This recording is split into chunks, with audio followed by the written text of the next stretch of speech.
much harder to do that. I think you would agree with that. Yeah, completely. I'll turn to Reese now then, if you wouldn't mind. Hello. Hello. The ladies' choice. Hush now, girl.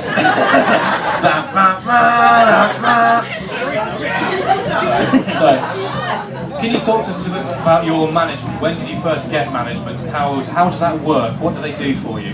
The first time we got managed, we were picked up by a friend who was a promoter, and we were in the first band he was working with, and he just give us a kind of the bullet points of little things to do, and we kind of just kept on going, and then as we got bigger and bigger,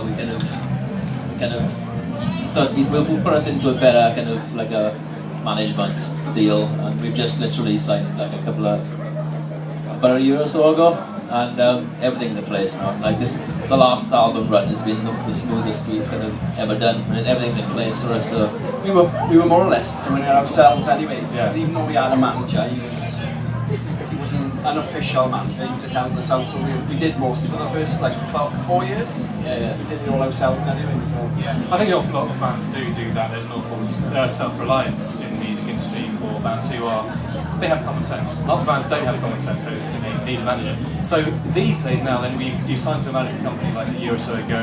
What are the sort of day-to-day things that they will do which you maybe used to do? I guess they Wipe my ass. wipe his ass. I do not do that anymore. Yeah. I have a person to do it. Yeah, I don't have to do that anymore for him. Yeah, I guess it's just reply to a lot of emails and just sort things out like before we get there, I think. And then you see people who are like, oh, the Blackout demand this on a rider, and it's never us. It's never us because I demanded a bin earlier, and we go on. Yeah, that's the first demand we've made for quite some time.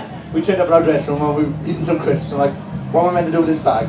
Like literally, like we looked like rock stars because we were like, I don't know what to do with this now. This is just a. I think it's because we were brought up well. We Can I just drop didn't want this? to just put it on the floor. But we made a demand earlier for a bin and then a bin turned up, so I think we finally made it, to be honest. So You're not like the Manic Street Preachers of Glastonbury with your own loos. no, what? Yeah. You can get your own We can rules. get our own loos. Apparently so. Where's Claire? She could send an email right now about her own loo. I had to pee next to someone. Yeah, I didn't know who they were. I accidentally saw. That's disgusting. Yeah, I accidentally saw Alex on the Guns Winky earlier, and I don't want to do that again. So if we could sort out our own toilet, that'd be excellent. Don't woo his Winky, he's terrible. He's short, he's covered in warts. Sorry.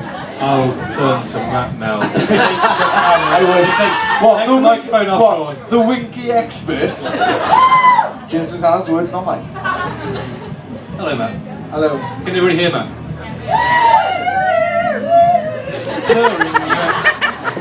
You've toured extensively. I mean, how many gigs do you think you've actually done in the course of your career? I mean, are we talking hundreds? Yeah, hundreds, I'm guessing. How important then is the developing of a fan base through playing live? I think touring is kind of where we made our mark, and like we toured like for 4 or 5 months at a time, and I think that's where we done all the hard work really. Like we never really had budgets for promo or like videos at the time, so I think touring was just the way we kind of spread the word about us. And I think like we also lost a lot of money doing it as well. Like there was one show we played, the first ever time we played Cavartha Park. This will be the second. Why do I sound like we played a load of times? The first time we played Cavartha Park was on the bandstand over there, and we won a competition to play it of the Strikers, which is up in our park. We also run recording, and if Dave Driscoll's here now, he still owes us our recording because we never got our gift. And we played at 12 o'clock in the morning, and then an old guy. Because I climbed the speakers, because, you know, that's what... Because I'm mad, right? I climbed the speakers, and then the guy said, you'll never play here again. So, up yours to him. Plus, he was quite old at the time, so he's probably dead now anyway. So you've all laughed at a dead man, that's not nice. And, yeah, that day we did our first ever show outside of Wales as well. Like, so we played in the morning in Cavartha Park, and then we played in Bath in the night. And, like, we do gigs all the time where like we'll be miles away and cost us hundreds of pounds and play to practically nobody, but we do it just to play. So we've done shows before now, like we did Cardiff Barfly once to absolutely nobody at all. 0 people. You have mentioned to me before though a gig maybe in Cardiff Barfly where you played to a dog and Fern Cotton. That was Ponty Malsters. Okay. We did a show where it was us 6 on stage, and the crowd was Mike Lewis from Lost Prophets, Mike Lewis's dad, a dog, Ian Watkins from Lost Prophets, Fern Cotton, and Darren, who used to be in Film for a Friend. So the crowd was way more famous than the 6 people who were on stage. And let's not forget the dog can clap with all 4 paws.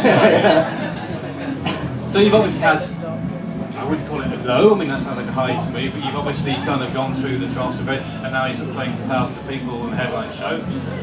What have been the kind of the shows which have made the band who they are? Is there anything that sort of stands out you think that was a great show or a terrible show that makes you who you are? Terrible. The Astoria show we did, London Astoria. And, Someone was there. London Astoria, that was iconic for us because we were like, we were the 4th. Yeah, we were the 4th ever unsigned band at the time to sell it out. Somehow. Oh, that was after the Darkness and Shigari, Shigari. Who was the other one? Ned's Atomic Dustbin. Oh, good work. There you go. Ask your parents. Oh, no, No, ask your grandparents. Yeah. Someone give him a mic.